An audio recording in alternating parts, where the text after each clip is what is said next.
Zelensky, the president of Ukraine, became the king of emotional blackmail. Whenever he doesn't have what he wants, he just goes, and it's interesting the way he's received, as if he's like Jesus, and people are they want to touch him. They like the and listen, he's a guy from media, so they know how to play the game. He knows how to play the game, but when he goes to the US, I mean, it's starting to wear off. But a year ago, when he would go to any country, people would be like, oh my God, they just want to touch him. People would stand up and clap and etc. Like there would be such a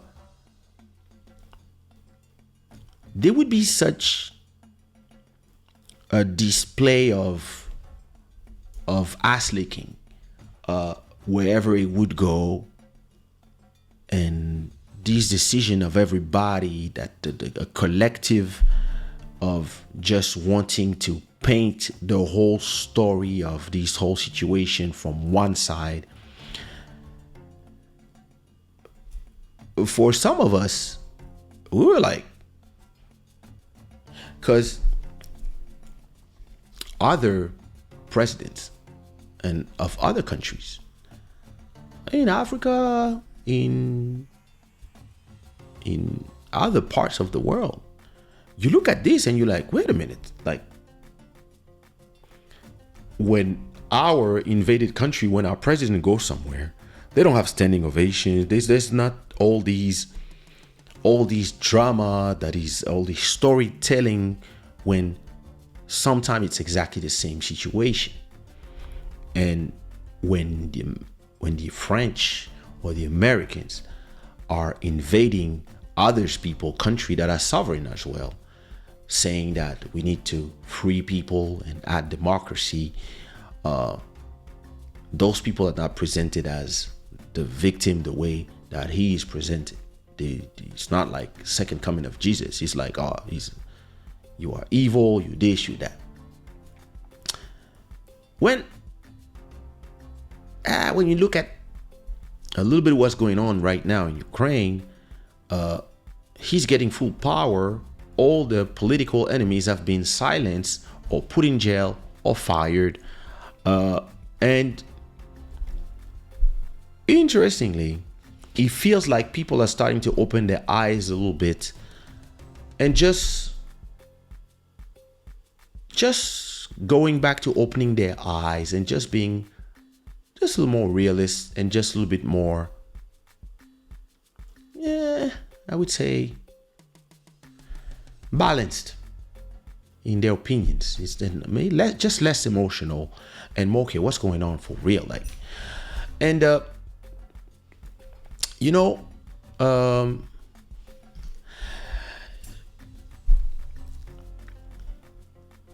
Poland is the country that has given the most weapons, I mean, other than the US, in Europe, is the country that has given the most weapons, like 300 tanks, this and that, weapons, ammunition, etc., etc. And what was going on is that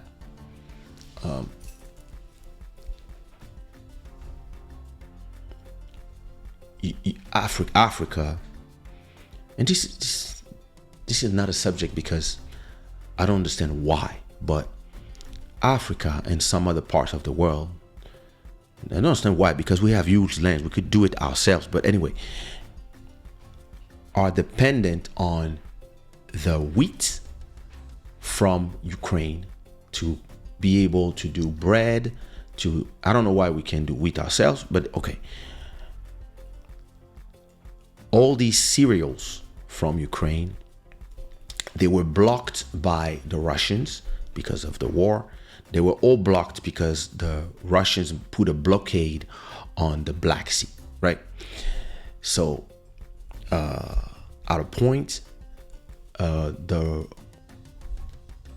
African delegation with the South African president They wanted to go to Poland and to go to Ukraine to talk to President Zelensky and tell them, hey, listen, you guys need to sit down and talk about it, etc., etc. They try to go there, they get blocked in Poland, and Ukrainians said, hey, listen, Africans, like, chill. Like, you don't have the capacity to understand what's going on. Get the fuck out. All right. They go back. Then the Africans go to Russia. And they tell Putin, yo, listen, what's going on? And Putin is saying, listen, we have a peace treaty with these guys, but the Americans and the English, they don't want peace to be done. They just want to fund another war because it's good for them out there. All right. So Zelensky goes everywhere. He goes to the UN, goes everywhere he goes with his attire, and back then with the bird and stuff. Everybody goes and clap in hand, and then he starts distributing points. Who's good, who's bad, who should help. We need weapons, we need money, more weapons, send us weapons. If not, your country, democracy in the world will die. So wait a minute. So Congo can be invaded, Niger can be under push, everywhere, right? Sudan can be in war, but if Ukraine is invaded, it's the end of democracy. That's what we have been told for a year now. And so he goes everywhere. And when the French companies were saying, listen, we invested billions in our Renault plant to build cars in Russia, we cannot just end this investment because there's a war between you two. We are businessmen. We have to think about our business. And we have people that are Russians and Ukrainians maybe that work in these plants. And they have families. You know, they have families, and we need to, we need to take care of them. They are innocent. They're not politicians. They just happen to be Russians. But no, the anti-Russian propaganda was at all-time high. So all the French companies and the rest of the world had to leave Russia. And if you didn't leave, it meant that you were just pro-Russian. And so this was the whole narrative for the last year. And so at a point, the African countries ask Putin, listen, bro, we need the cereals, because without the wheat, you're going to create famine in Africa. So Putin said, all right, I will let the Ukrainian wheat only, the cereals, go through another thing, and we will not attack for that. All right. So Ukraine goes to Poland because they cannot go through the Black Sea. So the Ukrainians, they go through Poland, and they ask the Polish, hey, listen, can we use... So let me show you the map of the world. It's important that you understand clearly how it works. So, all right. So where is, all right, it's here. So normally Ukraine would, so this is Ukraine here, right? All this. And normally what they do is they ship all the cereals from here, and they go from here, Turkey, Istanbul, whatever, and then it reaches Africa and all the other places, right?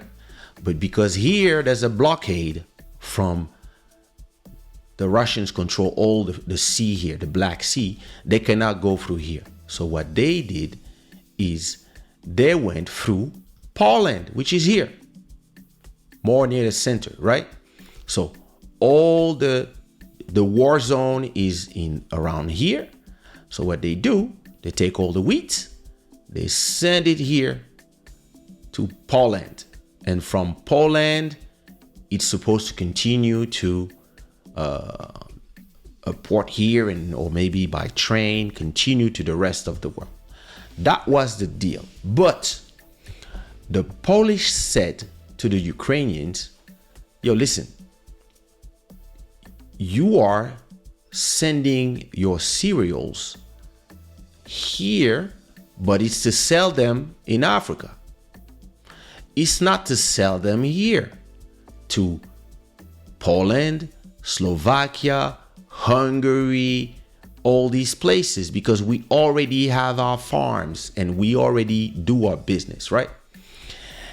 And Zelensky said, no, don't worry. All good. And what happened was all the farmers, so let me invent prices. Let's say that the price of cereals is, I don't know, $100 for a ton in Poland, right? Fake prices, right?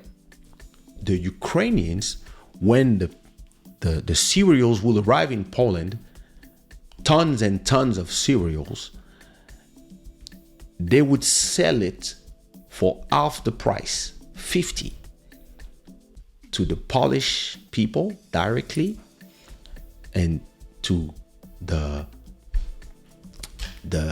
Hungary, Slovakia, all these countries, all the countries around them, they start selling a lot of the cereals directly, destroying the local markets.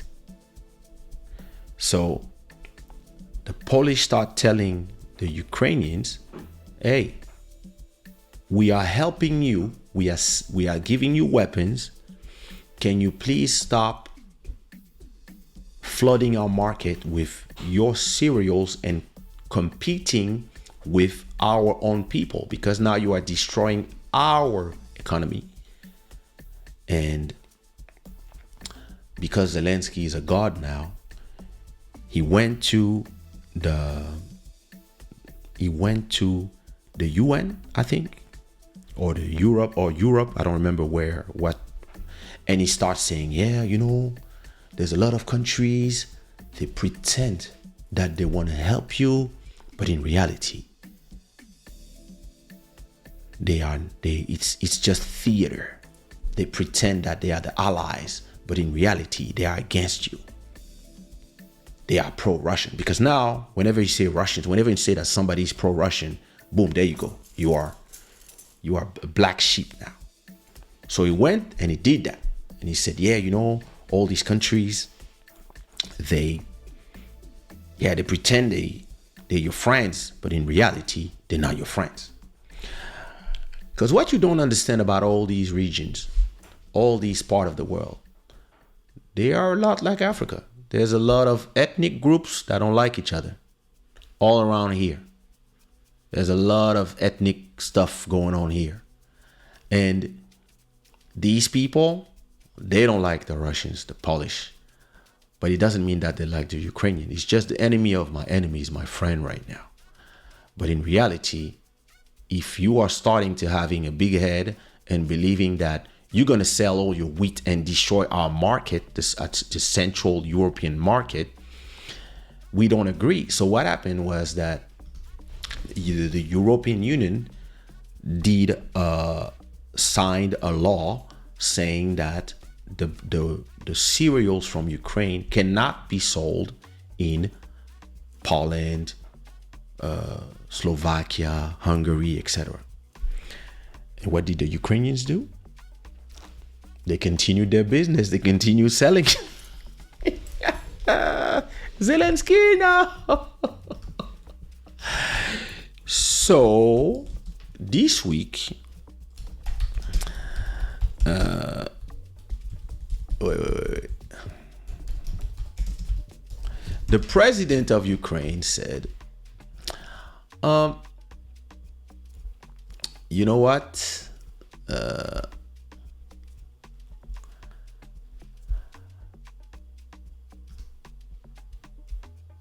We we are done sending weapons to Ukraine. We're done. Because you believe now that you can distribute points, you guard, and you decide who does what because Russia this, Russia that. Poland's prime minister said his country is no longer sending arms to Ukraine as a trade dispute between the neighboring state escalate and his party is facing pressure from the far right in the upcoming elections. He said in a television interview late Wednesday that Poland is no longer transferring any weapons to Ukraine because we are now arming ourselves with the most modern weapon. And he also said that you don't want to help somebody that is drowning in the sea or in the swimming pool because they are so making so many noise, adrenaline, that sometimes they are more dangerous to you than they are dangerous to themselves. So sometimes it's better to let them face the danger themselves. And yeah, I thought it was interesting. Again, I don't have no sides here, but you are starting to see a little bit that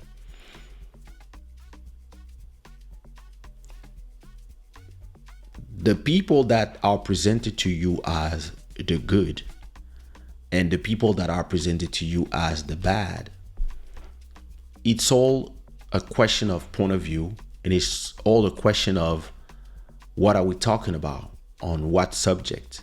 And these good people can be bad to others, and these bad people can be good to others. It's not as black and white as everybody's trying to make you believe. And now the President Zelensky is saying that he wants to be part of the G20, which is the reunion of the 20 most powerful country, and he wants to go there. He wants to be invited. And South Africa was like, yo, who do you think you are exactly? Well, I'm Jesus on earth. And people are starting to tell him, bro, chill. Chill. We understand you have been invaded. You're not the only one. There's a lot of wars going on around the world. But media have been trying to make us all believe that our dead are not important. The only ones that are important are those ones. But now you have a lot of countries that are starting to be like, yo, listen, so when are you guys sitting down? And the Americans are continuing to say, no, you don't sit down. But even the Americans are starting to be like, yo, bro, because they're doing the same thing with the weapons. As it seems, there's a lot of weapons that are already in Congo that were supposed to be in the battlefront in East Ukraine. Some of them are already in Congo, in Gabon, here and there, because these people, yeah, that's what they do. Nice weapon. We have to use it, or we could sell it. Let's sell it. Because all these people that you are presented to you as good and bad people, no, there's a lot of bad people on both sides. A lot of good people. There's a lot of great people. I've been in both places. I met amazing people in Kharkiv, St. Petersburg. Met a lot of amazing people from both. Actually, I met a lot of couples that were from both because they are neighboring countries and stuff. But there's also a lot of bad people, just like anywhere in the world. And the way the media is trying to tell us a story for just to spend all this money on weapon and feed the pockets of some individuals. After a year, people are starting to be like, and the president of Ukraine goes everywhere.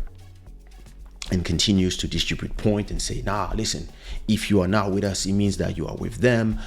And a lot of countries are just starting to reply, nah, bro, we are with ourselves and we have our own things that we have to do, and we don't have to, actually, especially if you're starting to have this attitude and also starting to think that you can do whatever you want. People are starting to say, chill.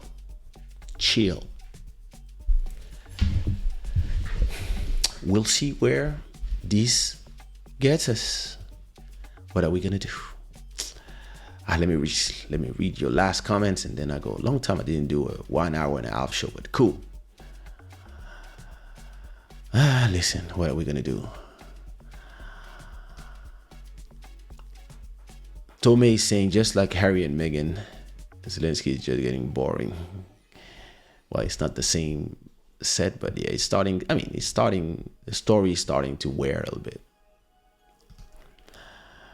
I can see that from Poland, given their history.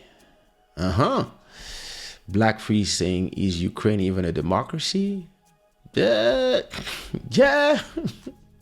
Listen, this whole thing started because they were abusing of parts of their population. They were trying to do some ethnic cleansing.